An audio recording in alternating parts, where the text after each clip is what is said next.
Sveiki mūsų žiūrovai, atėjo vėl tas laikas, kai visi perka. Kaip jis vadinasi, supaprastintas? Modernizavimo yra supaprastinta tvarka projektas, 80 000 ūkiai. Jau nieks negamina į sandėlį praktiškai. Tiesa, žadėjom lauko dienų, bet ta lauko diena planuojama Žemaitijai, kažkur Telšių apylinkės. Jo, tai tas agresyvas, sakykime, čia dabar buvo iš karto gal biškiai atrodė kaip mados reikalas. Jovimui užtenka, tarkim, 120 arklių, 2 šienapėm, 130. Mano traktorius velka, padargas turi dirbti, o ne vilktis iš paskos. Sako, ekologai purškian aktyvistas, dabar jokiamės, kad nautyleriai arian aktyvistas. Pagal medijas, kad daug kur jau vabaliukų yra daug. Pas mus kažkaip gaudyklę pastačiau, vakar nustebau, nuėjau, ten nieko neradau, vienas uodas buvo įlindęs tik tai. Jeigu šiaip palyginti, gan didelė kaina, bet jeigu įmesti vieną gerą akmenį į kombaino būgną, tai ta kaina lygiai tiek pat, tik tai nervų nebūtų.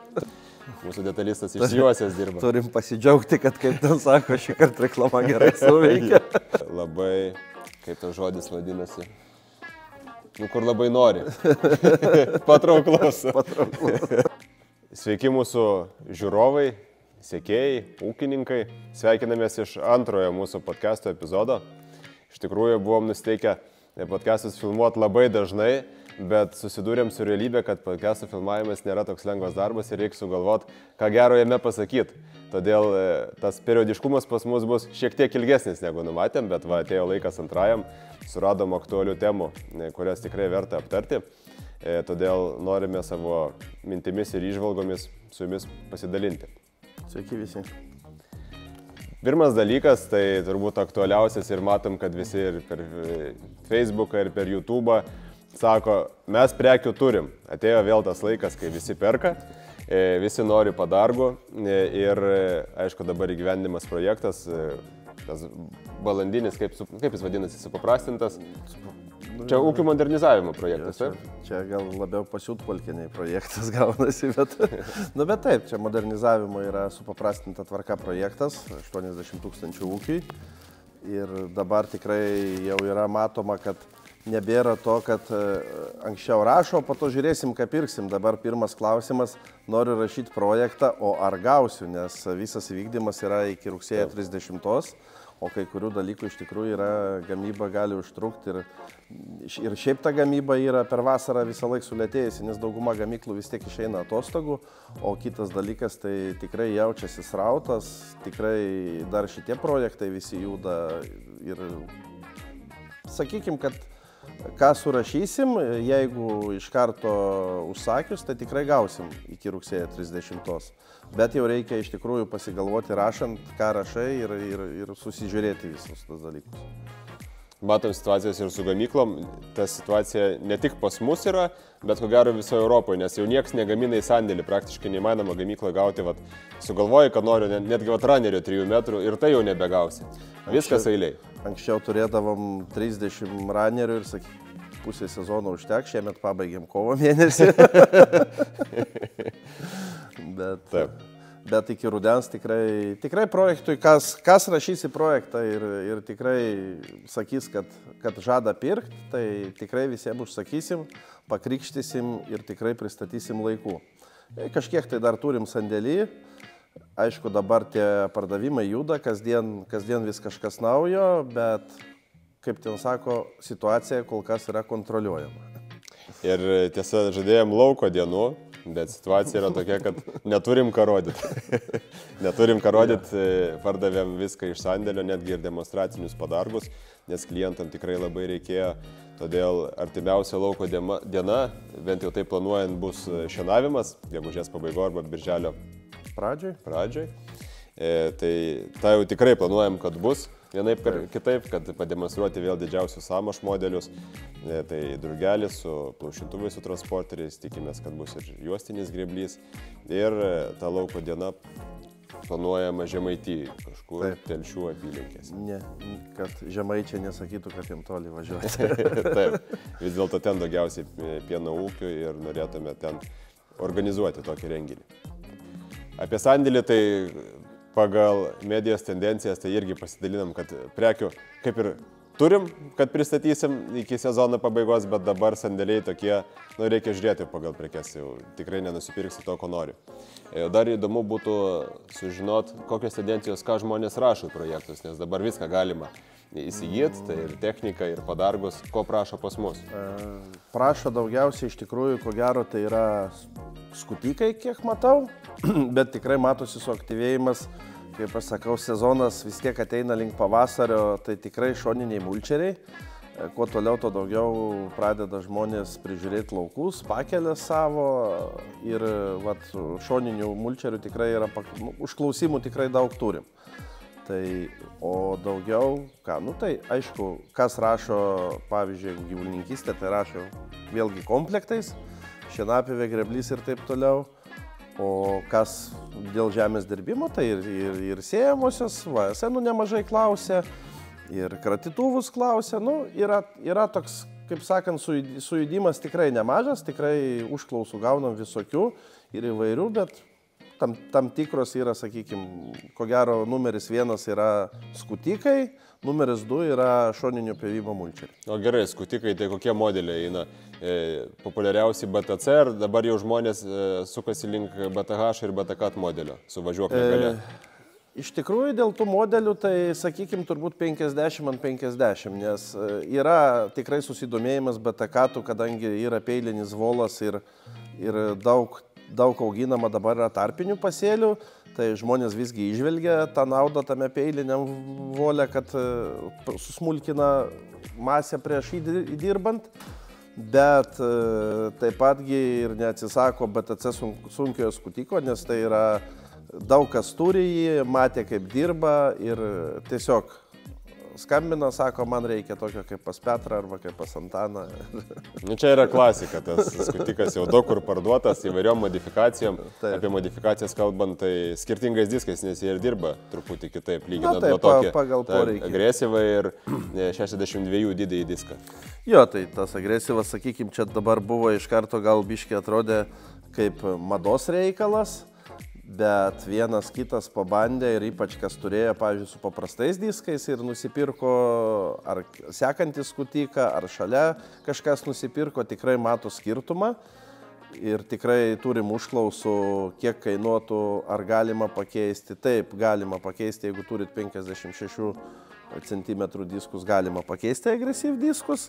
Jeigu turit 62 BTC, tai aišku, kaip ten sako, už jūsų pinigus visi jūsų kaprizai, 10 000, 5 metrams skutiko apie 10 000 kainuoja ir gali balkius su kojom, su viskuo, nuo 10 000 gaunasi. Visas komplektas, atsisuka 16 varžtų, pasikeičiat balkius ir turit naują kitą skutiką.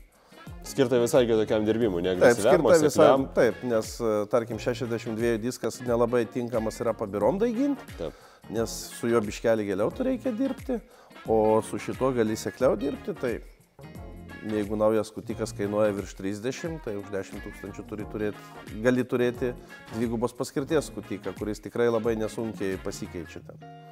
O grįžtant prie šienapjovių, tai pastebiu, kad vis daugiau pasiūlymų atsiranda dideliem komplektam. Tai aišku, priekinė šienapjovė plus arba drugelis, arba prikabinama kažkokia didelė. Taip, tai reiškia, kad tikrai stambėja. Šiemet, ko gero, tokia tendencija, įdomi buvo, kad tų prikabinamų šienapjovių tikrai nemažai pajudėjo. O prikabinamos šienapjovės tai pajudėjo dėl to, kad reikia mažesnio traktoriaus. Gali pjauti, nes pjovimui užtenka, tarkim, 120 arklių 2 šienapjovėm, 130, o nešti 2 šienapjovės jau tokiam traktoriukui yra ką veikti. Tai dėl to ir didėja ta paklausa prikabinamų šienapjovių. Plus prikabinama šienapjovė turi universalumą, kad su ją gali pjauti nuo vieno krašto. Kaip su vartomu plūgu? Kaip su vartomu plūgu. Jinai gali pjauti dešiniai pusėje, gali pjauti kairiai pusėje. Tai kas pjauna didelius masyvus, tai tas tikrai yra aktualu, pjauni nuo krašto ir viskas. Priminėjai plūgus. Matau, kad plūgai grįžta vėl į pasiūlymus, į pardavimus. Netgi girdėjau, kad nautileriai naktį marė. Nu jo, čia buvo užklausa dėl plūgo iš nautilerio, tai leidom savo pajuokauti, sakėm, visą laiką sako, juokėsi, kad sako, ekologai purškia naktimis, mes dabar juokėmės, kad nautileriai aria naktimis. Tai čia ko gero, aš taip įsivaizduoju, kad tas plūgas niekada jisai nedings iš vaizdo, nes vieni aria dėl kažkokių įsitikinimų, kad taip yra geriau, kiti jau turi problemą, yra tokių žolių, kurių herbicidai nebepaima, yra jiem tik vienas sprendimas plūgas. Tai aš manau, kad čia toks yra, kaip ten sako, gyvybės ratas apeis ir vėl ateis, vėl nueis. O iš tikrųjų tai pas mus Lietuvoje yra tos žemės tokios gan skirtingos ir sakykime, kad tos vienos technologijos, ko gero, jeigu tai paėmus, visos technologijos turi savo pliusų, savo minusų, bet pastebiu, kad yra tikrai nemažai ūkių tokių, kurie dirba, kaip aš sakau, visom technologijom. Nei viena ta technologija iki galo nedirba, bet tarkim ten kažkokius kviečius sėja su nautilu, tada kažkas rapsus su striptilu sėja. Kelias sėma, teisingai. Rudeninį arimą daro ir pavasarį sėja tradiciniu būdu, nes taip atrodo geriausiai. Taip. Bet iš tikrųjų kiekvienas savo laimės kalvis yra ir kiekvienas pagal savo žemę žino. Tai kaip mes iš senai jau žinom, kai reikia demonstruoti skutiką ir sakai, kad gal kaiminystėje demonstruosim, gal gali ateiti pažiūrėti. Negi mano traktorius specifinis, mano žemė specifinis, kiekvienas nori savo žemę bandyti. Bet iš tikrųjų tame tiesos ir yra. Ir tikrai labai skiriasi ir nuo regionų, ir netgi kitą kartą nuo ūkio netgi skiriasi, pažiūrėjus, vienam kaime vienokia žemė, kitam kaime kitokia žemė. Tai yra ir galios poreikis, ir padargų plotis. Ką dar pastebėjau, kad nebesiplėšo žmonės, nebesistengia įpirkti didesnio padargo, negu pajėgia patraukti. Nes kažkaip ta tendencija seniau buvo, oi, tai didelis traktorius, tai man ten duok kuo platesnį padargą.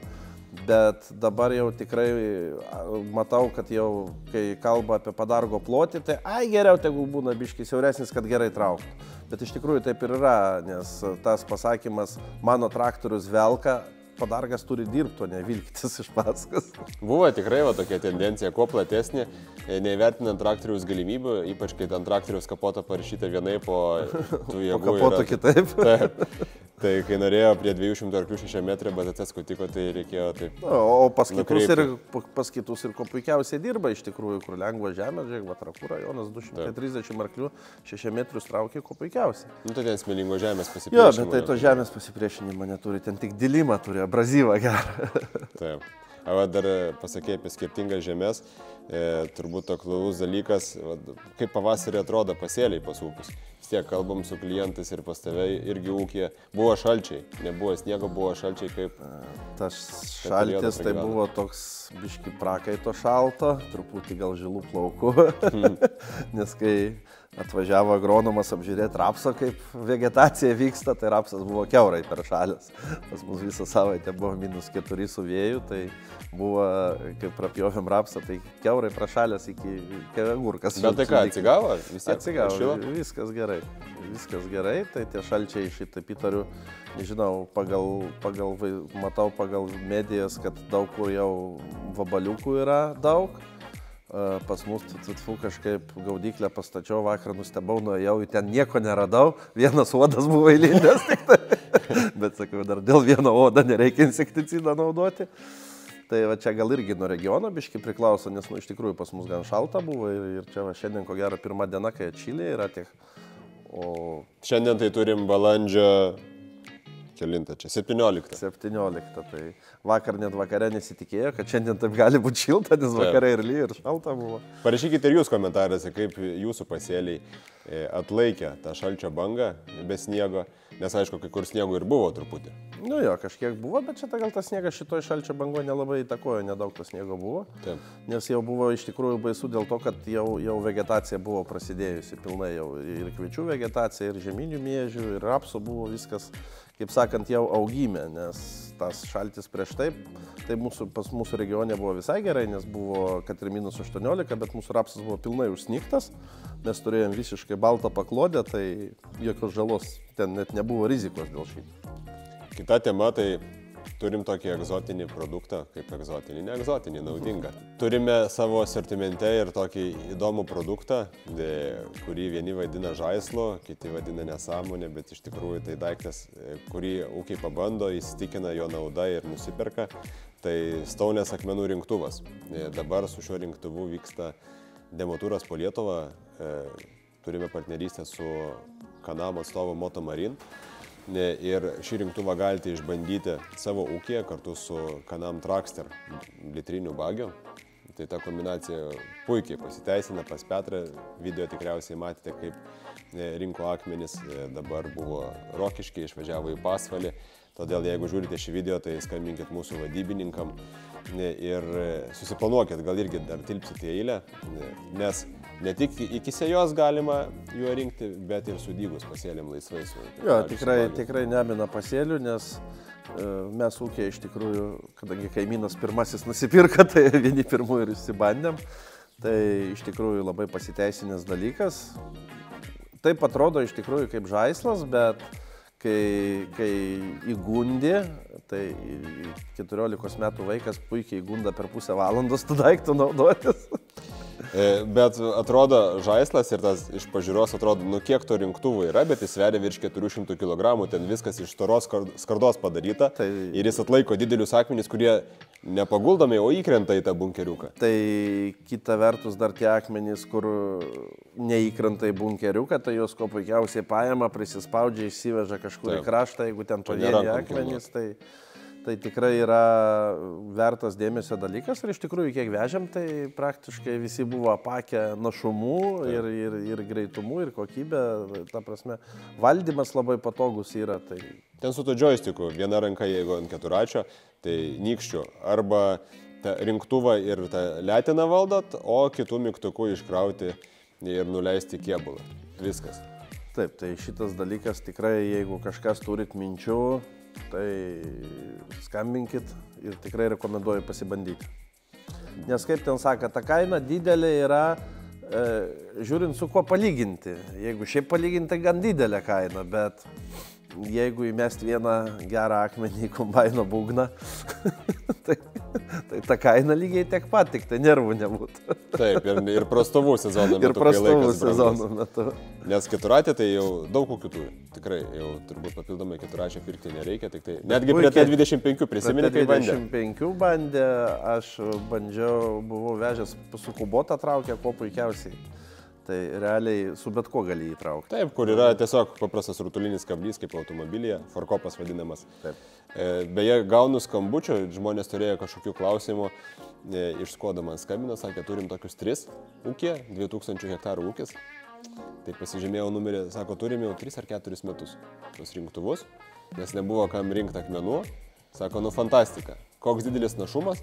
Aišku, visų akmenų ten nerenka kaip su kivipeka, bet tokius didelius, kurie pavojingi kombainui. Taip, tai ypač labai gerai gaunasi su juo rinkti po sėjos, kadangi sėjamoji, kai sėja, tai dažniausiai su grebliukais tą akmenį išridena ir tie akmenys yra iš tikrųjų pavojingiausi, nes tas, kuris yra šiek tiek išlindęs, bet jis tvirtai sėdi žemėje, tai jis į kombainą maža tikėtina, kad jis iššoks.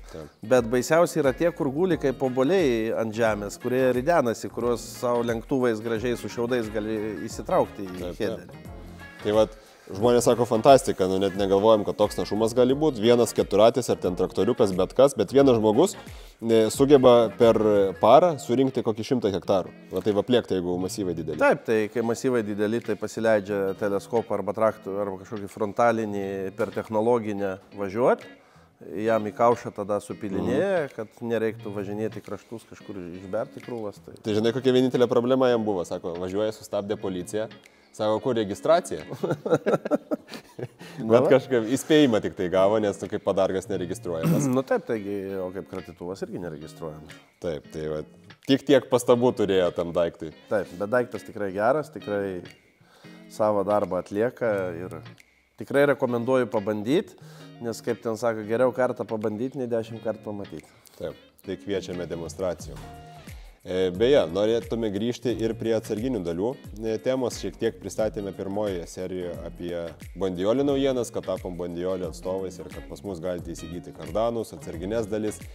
ir visą Bondiolį asortimentą, tai va, ir reduktoriai, ir hidrovarikliai, viskas, kas liečia Bondiolį pavėsį. Ir po pirmosios serijos buvo didelis ažiotažas, mūsų detalistas išsijuosęs dirba. Turim pasidžiaugti, kad, kaip ten sako, šį kartą reklama gerai suveikia.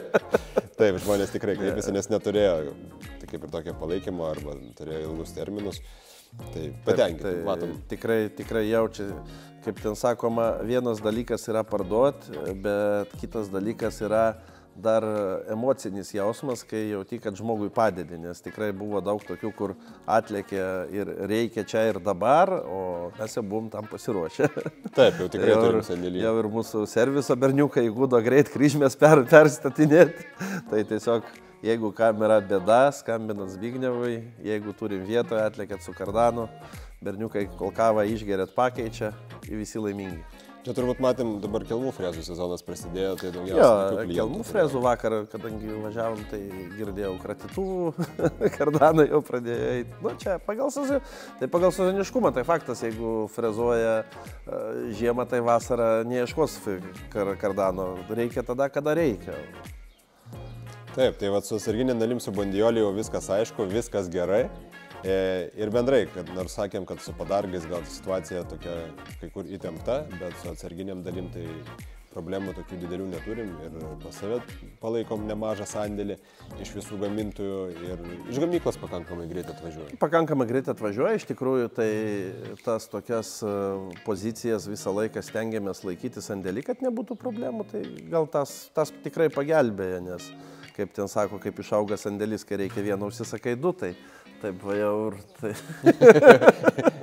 Turim čia tų dalykų. Aišku, yra išimčių, nepasakysi, kad viskas yra tobulai, buvo ir blogų situacijų, kur kažkas pastrigo gamykloje, ten nepataikė į gamybos seriją ir vėluojam, ir ilgai užtrukom. Kaip Ranerio sparnelė antrą savaitę pakybė Lenkijai. Ranerio sparneliai? Taip, palėtė. Bet per pas kurjerius kažkur? Nu, pas kurjerius. Nu ir ką tu padarysi? Gali pykt, gali rėkt. Nu, bet kai žmogui reikėjo, mes nuėmėm nuo Ranerio. Turėjom donorą? Padarėm donorą iš Ranerio. Nu ką darysi, žmogui reikia dirbti. Taip. Apie atsarginės dalis dar kažkokių įdomybių ar turim? Neturim. Gal nereikia daug čia pausų.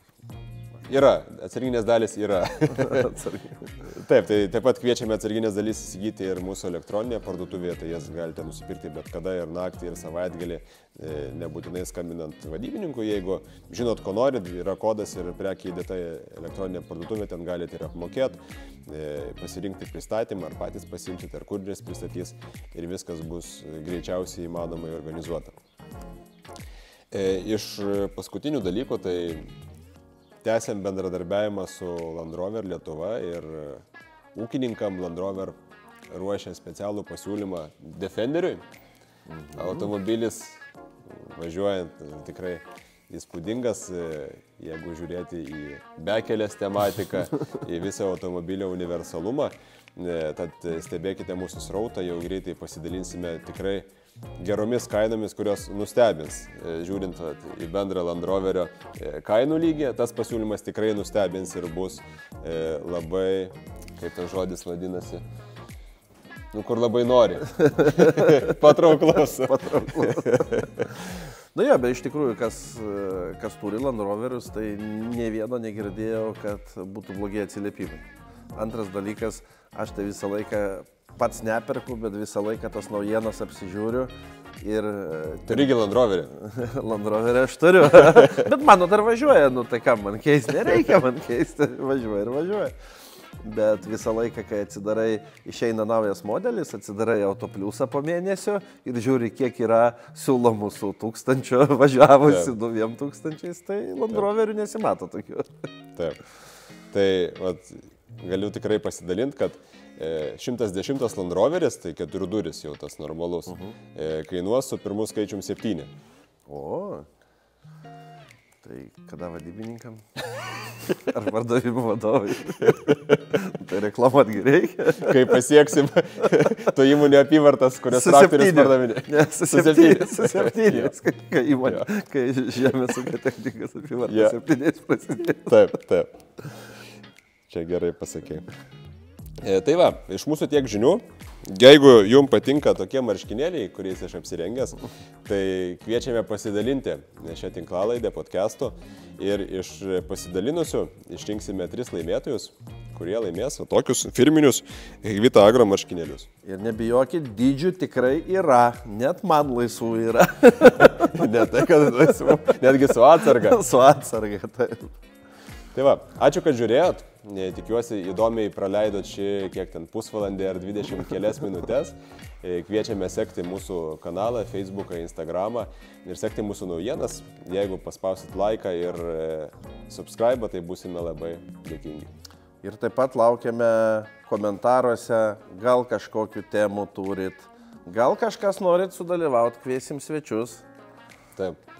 Turim, kaip sakant, mes esam atviri visiems pasiūlymams. Nes turėsim naują rubriką, tai pokalbį automobilė, tai nereikės gaišt laiko, kad iki mūsų atvažiuoti, nereikės į studiją. Mes atvažiuosim, nuvešim visais reikalais, pakalbinsim ir padarysim įdomų turinį. Iki. Iki.